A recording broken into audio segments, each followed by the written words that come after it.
আর এবার যে খবরের দিকে নজর রাখবো, দলেরই মহিলা নেতাকে প্রতারণার অভিযোগ বিজেপি নেতা। অত্যন্ত গুরুত্বপূর্ণ যে অভিযোগ, চাকরির নামে প্রতারণা, বিজেপি নেতা লক্ষাধিক টাকা নেওয়ার অভিযোগ। আমডাঙ্গা থানায় নালিশ বিজেপি নেত্রীর। হাওড়া থেকে ধৃত অভিযুক্ত হরিওম বাল্মীকি। সাকরাইলের মানিকপুরের বাসিন্দা অভিযুক্ত জিয়াউল আলম প্রতিনিধি রয়েছেন আমাদের সঙ্গে। জিয়াউল, দলেরই মহিলা নেতাকে প্রতারণা কেন, কি ঘটেছে এক্স্যাক্টলি?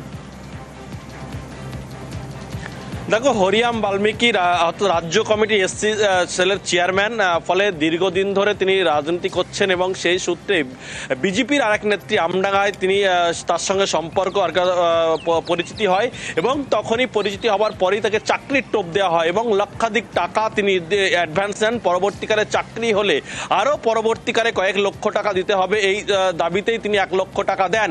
কিন্তু তারপরে প্রায় 6 মাস আগে টাকা দিলেও সেই টাকা তিনি চাকরি যেমন দিতে পারেননি, ফলে তাকে বিভিন্ন রকমভাবে ঘোরানো হচ্ছিল। এবং তারপরে এই 6 তারিখে 6 জুন তিনি আমডাঙ্গা থানায় একটি লিখিত অভিযোগ দায়ের করে। অভিযোগের ভিত্তিতে এই হরিয়াম বাল্মীকি অর্থাৎ একেবারে মানিকপুর অর্থাৎ হাওড়ার মানিকপুর থেকে তাকে গ্রেপ্তার করা হয়। মূলত শুধুমাত্র বিজেপি নেত্রীকেই এই চাকরির টোপ দিয়ে মোটা অঙ্কের টাকা হাতানো, তার জন্যই গ্রেপ্তার হয়েছে হরিয়াম বাল্মীকি। ফলে তাকে ইতিমধ্যেই পুলিশ হেফাজতে নেওয়ার জন্য আজকে তোলা হবে। কিন্তু যেভাবে বিজেপি নেত্রীকেই এই প্রতারণার অভিযোগ, ফলে ইতিমধ্যেই কিন্তু থানায় অভিযোগ দায়েরের ভিত্তিতে অভিযুক্ত নেতা গ্রেপ্তার হয়েছে আমডাঙ্গা থানার পুলিশের হাতে। বেশ।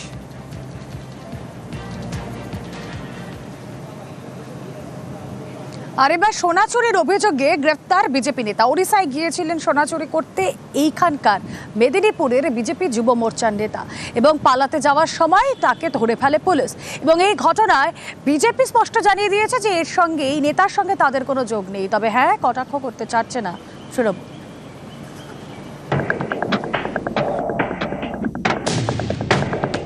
গয়নার দোকানে সোনার অলংকার দেখছেন ক্রেতা। কিছুক্ষণ পর পরিস্থিতি বুঝে গয়না নিয়ে চম্পট।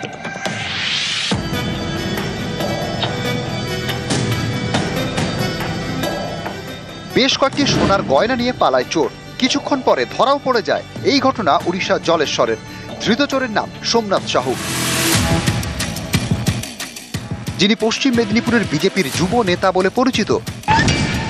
মেদিনীপুর শহরের তোড়াপাড়া এলাকার বাসিন্দা সোমনাথ সাহু, পেশায় স্বর্ণকার। এই সোমনাথকে গ্রেপ্তার করে ওড়িশা পুলিশ। গত বৃহস্পতিবার ওড়িশার পশ্চিমবঙ্গ সীমানা জলেশ্বরের এক সোনার দোকানে যান তিনি। অন্যান্য ক্রেতাদের মতোই গয়না দেখতে থাকেন। আচমকা কয়েকটি সোনার গয়না নিয়ে চম্পট দেন। সোনার দোকান থেকে বেরিয়ে গাড়িতে চেপে পশ্চিমবঙ্গের দাঁতনের দিকে রওনা দেন সোমনাথ। তাকে ধাওয়া করেন জলেশ্বরের সোনার ব্যবসায়ী। একসময় নিয়ন্ত্রণ হারিয়ে একটি ডিভাইডারে ধাক্কা মারে সোমনাথের গাড়ি। তখন স্থানীয়রা তাকে ধরে ফেলেন। অভিযোগ, 100 গ্রাম সোনা চুরি করেছিলেন সোমনাথ।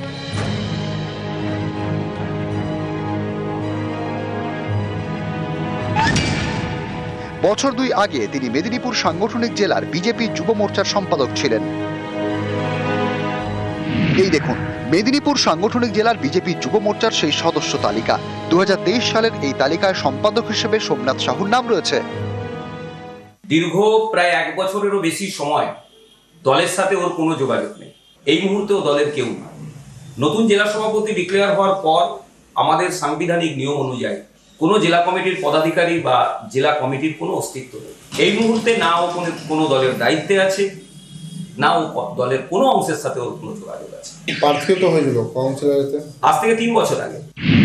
বিজেপির এই রাজ্যে মাদক পাচারে যুক্ত, সোনা পাচারে যুক্ত বিজেপির বিভিন্ন স্তরের নেতৃত্ব হাতে নাতে ধরা পড়েছে। এরকম উদাহরণ অসংখ্য। বিজেপির মতো একটা দলের কাছ থেকে এর চেয়ে বেশি আশা করা যায় না, কারণ এদেরই নেতা তথাগত রায় একটা কথা বলেছিল যে পুরো বিজেপিটায় কাঞ্চনে কামিনীতে ডুবে আছে, এবং তার উদাহরণ ভুরি ভুরি আমরা গত কয়েক বছর ধরে পেয়েছি। শোভন দাস, নিউজ 18 বাংলা। আসানসোলের দিকে নজর রাখবো। ভয়াবহ আগুন আসানসোলে। বাড়িতেই ঝলসে মৃত্যু হলো 3 জনের। যা জানা যাচ্ছে, আহত আরো একজন। রাতে ঘুমন্ত অবস্থায় এই আগুন লাগার ঘটনা। ঘুমন্ত অবস্থায় ঝলসে মৃত্যু বাবা মা ছেলে। অগ্নিদগ্ধ হয়ে হাসপাতালে ভর্তি ছেলের বউও। কথা বলবো, দীপক রয়েছেন প্রতিনিধি আমাদের সঙ্গে। দীপক, কি থেকে এই আগুন? দেখো, যখন এই অগ্নিকাণ্ডের ঘটনা ঘটে তখন বাড়িতে 4 জনই সদস্য তার নিজের কামরাতে ঘুমোচ্ছিল এবং হঠাৎ করে যখন এই আগুন চারিদিকে ছড়িয়ে যায় ততক্ষণ কিন্তু অনেকটা দেরি হয়ে যায়। পরিবারের 4 জন সদস্যই তারা বাড়ি থেকে বেরিয়ে যেতে অসক্ষম হয়ে যায়, কারণ বাড়ির ভেতরে ছিল ধোঁয়া এবং তাতেই শ্বাসে অসুবিধা হয় নিঃশ্বাস নিতে, তাতেই বাড়িতেই মেঝেতেই লুটিয়ে পড়ে।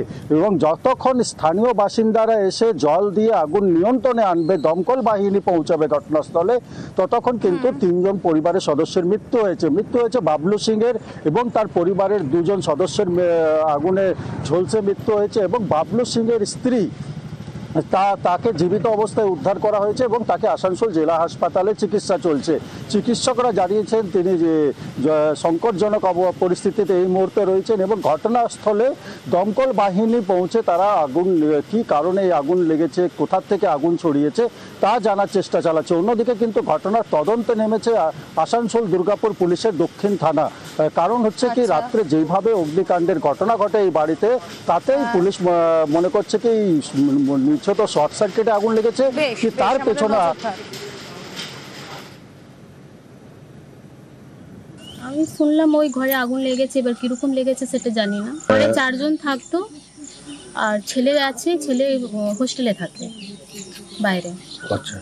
আর ওনার মা এখন হসপিটালে অ্যাডমিট আছে, কিরকম কন্ডিশনে আছে এখন বলতে পারবো না। মানে কি বাড়িতে কি আগুন লেগেছিল? হ্যাঁ, আগুন লেগেছিল। আগুন দেখেই আমরা সবাই এখানে সবাই বেরিয়েছি। 11টার পর আমরা মানে শুনি বলতে ফোন করে আমাদেরকে গার্ড, আমাদের যে আচ্ছা সে ফোন করার পর আমরা বেরোই যথারীতি। বেরিয়ে পরে মানে আশেপাশের বাড়িতে সবাইকে খবর দিই।